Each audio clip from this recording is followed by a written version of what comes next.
여러분 안녕하십니까? 최석태입니다. 여러분 제 유튜브 방송 시청하실 때 구독 버튼 부탁드리겠습니다. 그리고 좋아요 엄지척도 함께 부탁드립니다. 여러분 1월 30일 오늘은 정말 어떻게 보면 역사적인 그런 날이 되기도 하겠습니다. 세간에서는 오늘 하루 종일 김경수 법정 구속이란 말이 사람의 입에서 입으로 회자됐습니다. 그만큼 조금 믿지 못할 그런 상황이 벌어졌다는 그런 말이 되겠습니다. 실제 김경수는 어제까지만 해도 희망에 차 있었습니다. 이 같은 이유는 정부에서 예비 타당성 조사 없이 큰 국책 사업을 경상남도에 안겨줬기 때문입니다.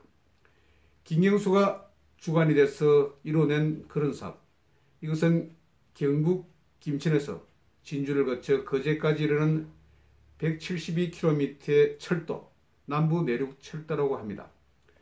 모두 4조 7천억 원이 들어가는 큰 그런 사업입니다.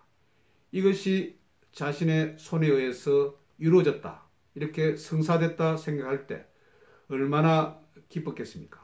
수건 사업이 이루어진다는 그런 생각을 했을 것입니다. 그래서 김경수는 어제 문재인에게 정말 고맙다는 그런 메시지를 남기기도 했습니다. 아무래도 문재인이 친문 세력인 김경수에게 힘을 어느 정도 주기 위해서 이런 결정을 내린 것 같습니다. 그런데 어떡합니까? 어제 온탕에 있던 김경수는 오늘은 냉탕에 들어가고 말았습니다. 차디찬 구치소 감방에 들어가고 만 것입니다. 1월 30일 서울중앙지법 법정에서는 묘한 분위기가 감지됐습니다. 오전에 있었던 드루킹 김동원에 대한 선고 공판에서 재판부는 징역 3년 유월을 선고했습니다. 이 재판 결과 많은 사람들이 이게 조금 의아하다, 이상해지겠다, 이런 생각을 했던 것입니다. 왜냐하면 드루킹 김동원과 김경수, 그 당시 바둑이라고 했죠. 그 관계가 상당히 공범적인 관계에 있었기 때문입니다. 그래서 혹시 이상하다, 어떤 큰 변기가 좀 일어나지 않겠나, 이런 생각을 했던 것입니다. 결국 이 말이 맞아 들어갔습니다. 성창호 재판장은 법정에서 이렇게 판단했습니다. 선고를 내렸습니다. 제가 한번 읽어보도록 하겠습니다. 피고인에게 컴퓨터 등 장애 업무로 실형 2년, 그리고 공직선거법 위반으로 징역 10월에 집행유예 2년을 선고한다. 피고인에 대해서 컴퓨터 등 장애 업무에 대해서 실형을 선고한 이상 피고인에 대한 구속영장을 발부한다. 이 말은 법정 구속을 시키겠다는 그런 말입니다. 드루킹 일당과 공모해서 네이버 등의 포털 사이트 댓글을 조작한 혐의로 드디어 실형을 선고받고 법정 구속된 것입니다. 선고 공판 직전까지만 해도 다소 여유가 있었다고 합니다. 김경수가.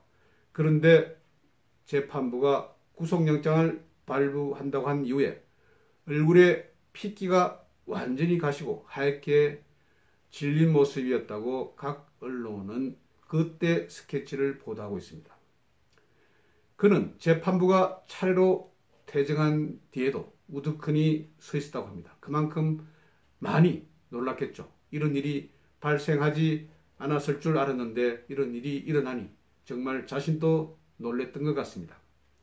그러면서 앞서 재판부가 자신의 혐의를 유죄로 판단한다는 취지로 판결문을 읽어내릴 때도 다소 굳은 표정으로 바라보거나, 그리고 이따금 고개를 들어서 재판부가 있는 법대, 그러니까 재판대를 말합니다. 바라보기도 했다고 합니다. 재판부가 김경수를 구속하겠다고 그렇게 결정하자 법정 방청석에 있던 지지자들은 울음을 터뜨렸다고 합니다. 많이 슬펐겠죠. 이에 반해서 또 일부 방청객들은 대선 무효라고 그렇게 외치면서 서로 실랑이가 벌어지기도 했다고 합니다. 상당히 좀 드라마틱한 그런 모습이었습니다. 저는 실제 성창호가 이번 재판을 맡는다 할 때 조금 별로 그렇게 기대를 하지 않았습니다. 성창호 누굽니까? 그는 지금까지 여러 재판 과정에서 우파 인사들에게 대해서 많이 불리한 그런 판결을 내렸습니다. 실제 강부영, 한정석, 김세훈, 성창호, 제가 역사 기록에 등재하겠다는 그런 판사들이었습니다. 그런 판사들 중에 한 사람이 바로 성창호였습니다. 성창호는 여러 우파 인사들에 대한 구속영장을 발부하기도 했습니다. 김기춘 실장이라든지 조윤선 장관, 그리고 최경희 이화여대 총장 등에 대해서도 구속영장을 발부했습니다. 특히 얼마 전에 있었던 박근혜 대통령에 대한 재판에서도 성창호 부장판사는 이렇게 판결을 내렸습니다. 박근혜 대통령이 국정원 특수공작비 문제에 있어서도 징역 6년에 추징금 33억 원을 선고했습니다. 그리고 이게 국회의원에 대한 공천 문제에서도 징역 2년을 선고했습니다. 도합 징역 8년에 추징금 33억 원을 선고한 그런 판사입니다. 그리고 성창호 부장판사는 박근혜 대통령 재판 과정에서 구태여 하지도 않을 생중계 허가도 내준 그런 판사였습니다. 그래서 그 당시 좌파 언론인 한겨레 신문에서는 성창호 판사를 굉장히 칭찬했습니다.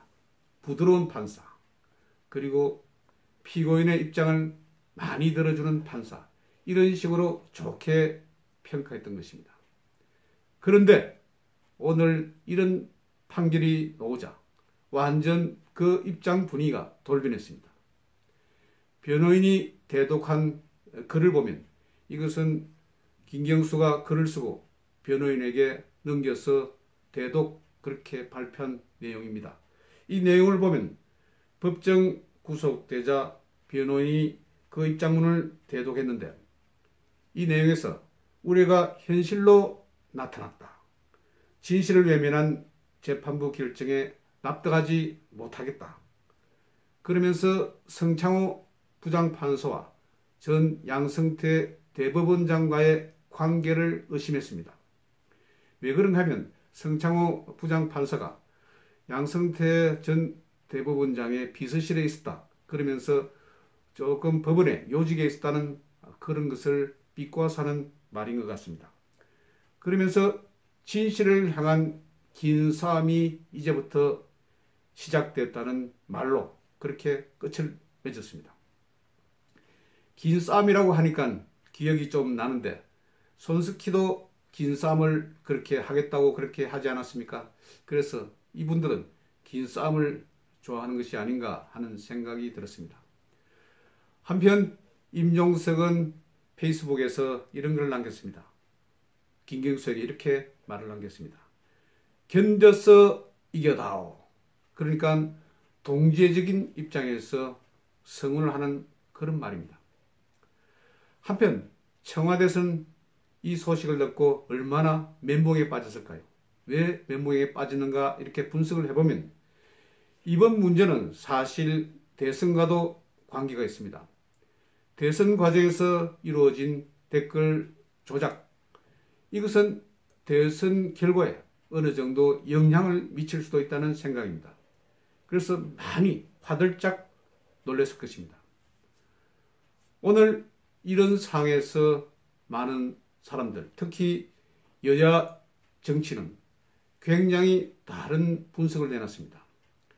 야당에서는 이 문제를 계기로 해서 대선 무효운동으로 그렇게 이어나가겠다는 그런 움직임이 있습니다.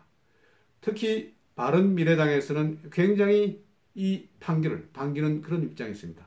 안철수 그 당시 대선 후보에 대한 여러 가지 댓글 조작이 큰 영향을 받았다고 생각하기 때문입니다. 그래서 저는 이번 대선 상황에 있어서 큰 변혁이 나지 않겠나 이런 생각을 해봅니다. 실제 댓글 조작 큰 문제입니다. 특히 드루킹 입당이 해낸 댓글 조작이 근 1억 건이나 된다는 거 아닙니까? 그것도 아주 매크로라는 그런 강력한 기계를 써서 킹크랩이라는 기계를 써서 많은 댓글을 조작한 이 부분 대선 결과에 어느 정도 영향을 미칠 수 있음을 인식해주는 그런 사항입니다. 특히 오늘 김경수가 법정 구속되는 이런 상황에서 앞으로 어떤 결과가 이어질지 주목해야 될 것 같습니다. 그리고 김경수는 공직선거법 위반해서 징역 10월에 집행유예 2년을 받았습니다. 공직선거법은 굉장히 엄격합니다. 벌금 100만 원 이상만 돼도 당선 무효에 해당됩니다. 그래서 징역 10월까지 받은 이런 상태, 그리고 공직선거법 위반 공판은 굉장히 짧습니다. 633이라고 해가지고 1심에서 6개월, 그리고 항소심에서 3개월, 대부분에서 3개월, 1년 안에 재판 결과가 마무리될 수 있습니다. 그래서 저는 김경수의 경상남도 도지사 당선 무효는 거의 확정적이지 않을까 그렇게 바라봅니다. 오늘은 김경수의 법정 구속 그리고 실형 이런 등등 이 밖에 이어지는 여러 가지 효과들 앞으로 나타날 그런 사항들에 대해서 이야기를 나눠봤습니다. 여러분 감사합니다.